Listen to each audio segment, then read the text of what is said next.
చేశానని చెప్పే మాటని ఆపమనండి. ఎందుకంటే వాళ్ళు రాష్ట్ర ప్రభుత్వ అధికారులు చెబుతున్నారు నిజాలు బయటకు వచ్చి. రైట్. గఫూర్ గారు, ఒకటైతే వాస్తవమే, చాలా పథకాలు ఇప్పుడు నిజానికి దినకర్ గారు చెప్పినట్టుగా సరే ఎవరు కేంద్రంలో అధికారంలో ఉన్న పేర్లు మారుతాయో లేకపోతే కొద్దిగా ఇచ్చే ఫండింగ్ కొద్దిగా ఎక్కువ తక్కువలు ఉండొచ్చు. కానీ ఇప్పుడు ఆయన చెప్పిన ఈ పిల్లలకు సంబంధించి కానీ లేకపోతే బాలింతలకు సంబంధించి కానీ ఈ అంగన్వాడీ, ఈ ఆశా వర్కర్లు, లేకపోతే సర్వశిక్ష అభియాన్, ఇట్లాంటి చాలా, తర్వాత ఆవాస్ యోజన పేరుతో ప్రధాని ఆవాస్ యోజన, అంతకుముందు ఇందిరా ఆవాస్ యోజన దానివాళ్ళు, రకరకాల స్కీములు అన్ని సెంట్రల్ గవర్నమెంట్ స్కీమ్స్ వస్తాయి.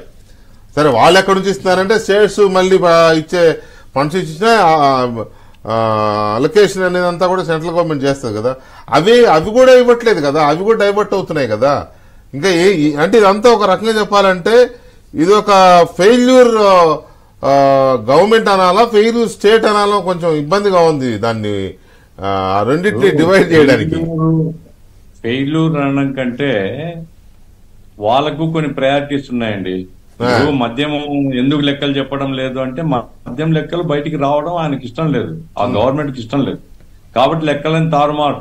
ఎందుకంటే మీరంతా ఇప్పుడు ఆంధ్రజ్యోతి లేకుంటే ఈనాడు ఈ పేర్లు తీస్తున్నాడు కదా, మీ ప్రచారం వల్ల ఒకవేళ గవర్నమెంట్ మారుతుందేమో, వచ్చే గవర్నమెంట్ కి ఏం తెలియకూడదు అని ముందు జాగ్రత్త చర్యలు ఇవన్నీ మద్యం లెక్కలు బయటికి రాకుండా ఇవన్నీ కూడా చేస్తున్నారు.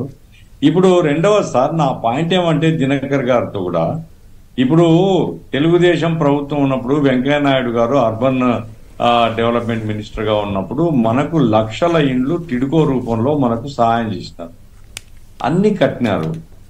అక్కడక్కడ చిన్న చిన్న రిపేర్లు ఉన్నాయి, ఇంతవరకు బెనిఫిషియరీస్ ఇవ్వలేదు కదా. ఇవ్వలేదు.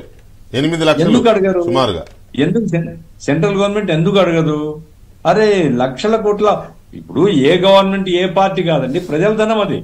సెంట్రల్ గవర్నమెంట్ ఇచ్చినా స్టేట్ గవర్నమెంట్ ప్రజల డబ్బు, ప్రజల డబ్బు. ఆ రకంగా లక్షల కోట్లు ఖర్చు పెట్టి ఇన్ఫ్రాస్ట్రక్చర్ క్రియేట్ అయిన తర్వాత రాజకీయ కారణాలతో ప్రభుత్వం దాన్ని ఉపయోగించకూడదని పక్కన పెట్టే హక్కు ఉంటుందా?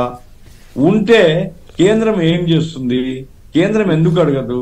అట్లాగే ఇప్పుడు ఈ పథకాలన్నీ కేంద్ర ప్రభుత్వ పథకాలు అమలు చేస్తున్నారు.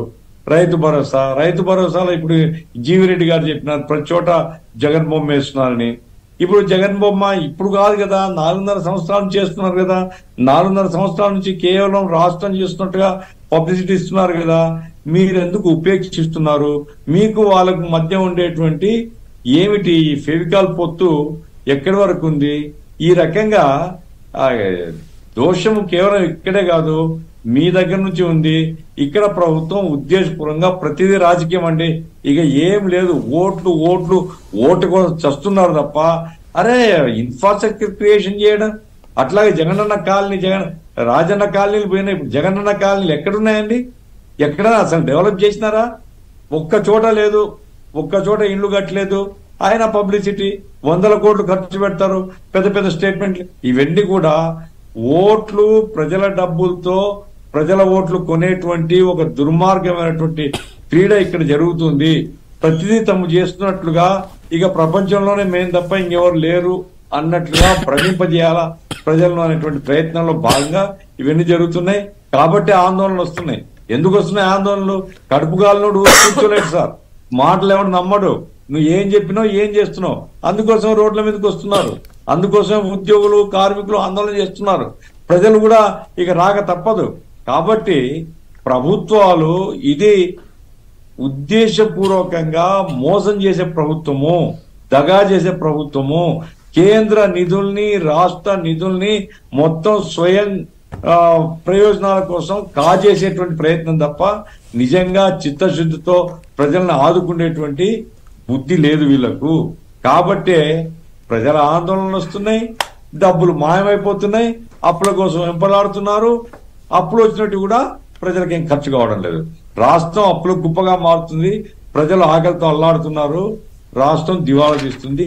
ఈ పరిస్థితికి ఒక విఫలమైనటువంటి నాయకుడు, విఫలమైనటువంటి పార్టీ అదే బాధ్యత తీసుకోవాలా, బాధ్యత వహించాలి తప్ప ఇంకోటి కాదు. ఇన్ని ఫెయిల్యూర్స్ మధ్యలో ఆడుకుందాం ఆడదాం ఆంధ్ర అనే ఆలోచన ఎందుకు వచ్చి ఉంటుంది గవర్నమెంట్ కి? డైవర్షన్. ఇప్పుడు డే 1 నుంచి డైవర్షన్ ఇక్కడ సమస్య ఏంటంటే ఆయన ఒక డైవర్షను. కొన్ని పార్టీలు సైద్ధాంతికంగా మాతో విభేదించే పార్టీలు కూడా కేంద్ర ప్రభుత్వం ఏం చేసినా కానీ ఏదో రకంగా ఆయనతో ఆపాదించి మాట్లాడి మమ్మల్ని మా వైపు నుంచి ప్రజలను డైవర్ట్ చేసేటటువంటి ప్రయత్నం నిత్యం చేసేటటువంటిది కొంతమంది దగ్గర నుంచి రెండూ కనబడుతున్నాయి. అతను అయ్యాడు, వీళ్ళు కూడా సక్సెస్ అయ్యారు. నేను ఐఎమ్ యాక్సెప్టింగ్ ఇట్.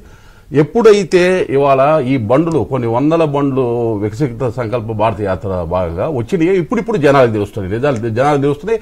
రాష్ట్ర ప్రభుత్వ అధికారులే ఇది కేంద్ర ప్రభుత్వం చేస్తున్నటువంటి పథకాలు అనేటటువంటిది స్పష్టంగా చెబుతున్నారు.